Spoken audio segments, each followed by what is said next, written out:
At times, I have enjoyed films that are based off of true stories or real events and what have you. Some can be good, some can be bad, or they can be, well, mixed. And I just recently saw this one about a real life mixed martial arts fighter and wrestler in the form of the Smashing Machine, now playing in theaters. But is this new film worthy enough to be a smashing hit? Well, I'll explain more, but I don't want to spoil it yet. Or is this one just worthy to get smushed? Find out in this spoiler free review right now. Big D's Entertainment Rankings and Reviews.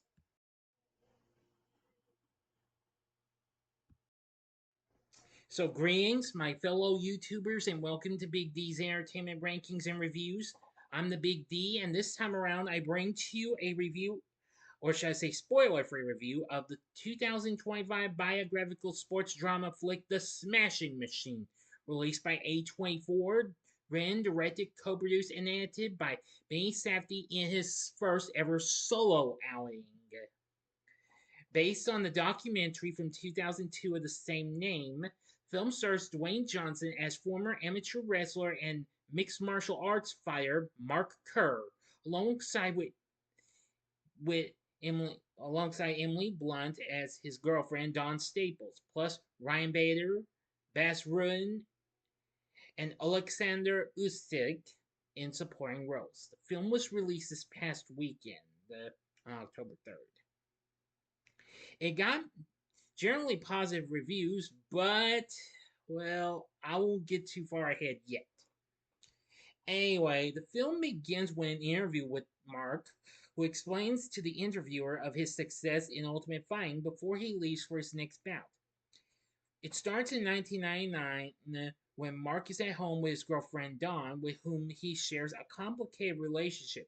Mark scolds her lightly for making a bulking shake incorrectly, but then apologizes. He prepares for a fight while being coached by Mark Coleman and stumbles in and out of drug use while meeting Japanese officials regarding his pay. So Mark sits in his locker room under the influence when he and Don begin to argue. After losing his latest fight drastically, he quietly leaves to his locker room and begins sobbing. Back home, his relationship with Don is further strained and he overdoses the next morning. Coleman visits him and tells him that he needs to change, which Mark agrees with.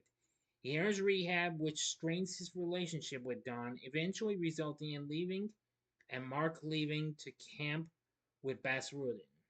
And, well, he does extremely well under the coaching, into peak shape and wins his first fight, and reconciles with Don, which is dismay of Boss results in Mark leaving the camp. And then things go back and forth and what have you throughout this. That's all the story I'm going to give to you. If you want to see what happens, then see this movie while you got a chance. That is. Anyway, now for what I've seen of the Smashing Machine, now this is, well, the first time that Dwayne Johnson's ever done kind of more of an actual dramatic type of flick. Now he hasn't done much in a long time since Pain and Gain, which I haven't seen, but I've heard of it though. I must say this is not too bad of a film. I actually thought it proved to be really good and what have you, and I did read a little bit about the Mark Kerr, and I'm going to say it's really something. Anyway, he actually has a little bit of a cameo in the film. I won't tell you where he appears, though. Just like I said, see the movie. Anyway, Dwayne Johnson does a great job in playing Mark Kerr. Absolutely does one great job. Now, aside from him, which I'll get to the reviews in a little bit, I'll talk about the cast first thing. Playing Dawn Staples is Emily Blunt, who had recently collabed with Mr. Johnson on Jungle Cruise a few years back. Playing Mark Coleman is Ryan Bader. I pronounced it right. Yeah, Ryan Bader, another mixed martial arts fighter. Well, I'll say he was pretty good. Bas Rutten appears as himself, and Oleksandr Usyk played Igor. Of course, that's this guy who let's see here. Well, hard to remember about some of these characters, but yeah.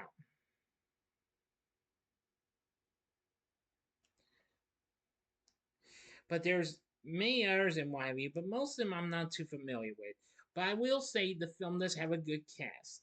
It has a great soundtrack, and it's music composed by Nalas Sinifro. I'm sorry if I mispronounced that. My apologies. I will say that was really good.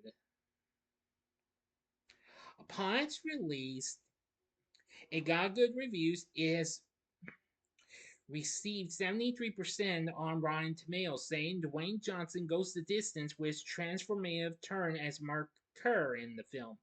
It's a great biopic that sidesteps cliche even at the expense of narrative satisfaction while still landing the dramatic body blows that count. Metacritic has a score 65, and audiences polled by CinemaScore, however, unfortunately gave this a B minus. Safdie was awarded the Silver Lion for Best Director at the Venice Film Festival following its world premiere, which it made its premiere in Venice last month. Unfortunately, since it was released just last weekend, the film unfortunately blew it at the box office, as it failed to only bring in about close to 6 million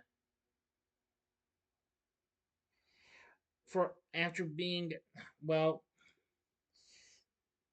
showing over 3,000 theaters, but due to the fact a limited engagement for Taylor Swift's new album held it back. Yeah.